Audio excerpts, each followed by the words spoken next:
গল্পের নাম নির্বাক নক্ষত্র। ধরন কল্পবিজ্ঞান, রহস্য, আবেগ। শুরুটা ছিল একটি আলো থেকে। 2030 সাল। চাঁদপুর জেলার পাশ দিয়ে বয়ে যাওয়া মেঘনা নদীর পাড়ে হঠাৎ এক রাতে দেখা গেল একটা সবুজাভ আলো।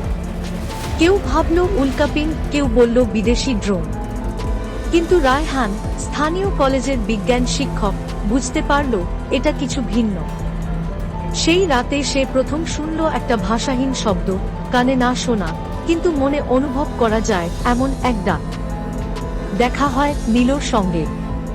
3 দিন পরে গভীর রাতে বনে হেঁটে যাওয়ার সময় রায়হান দেখতে পায় এক অদ্ভুত অবয়ব, রূপালী গায়ের, চোখে নীল আলো, দেহে কোনো কণ্ঠস্বর নেই কিন্তু মন দিয়ে কথা বলে।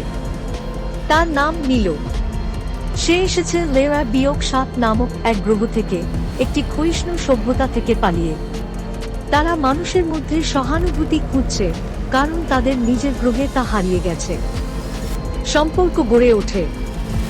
রায়হান ও নীলর মধ্যে ধীরে ধীরে গড়ে ওঠে এক মানসিক বন্ধন। তারা বিজ্ঞান, শিল্প ও মানবিকতা নিয়ে কথা বলে। নীল শেখে মানুষের দুঃখ, ভালোবাসা, বিশ্বাসঘাতকতা, যা তাদের গ্রহে বিলুপ্ত। বিপদের সংকেত। একদিন রায়হান বুঝতে পারে নীলর অস্তিত্ব সরকার জানতে পেরেছে। একদল সশস্ত্র বাহিনী আসছে তাকে ধরতে।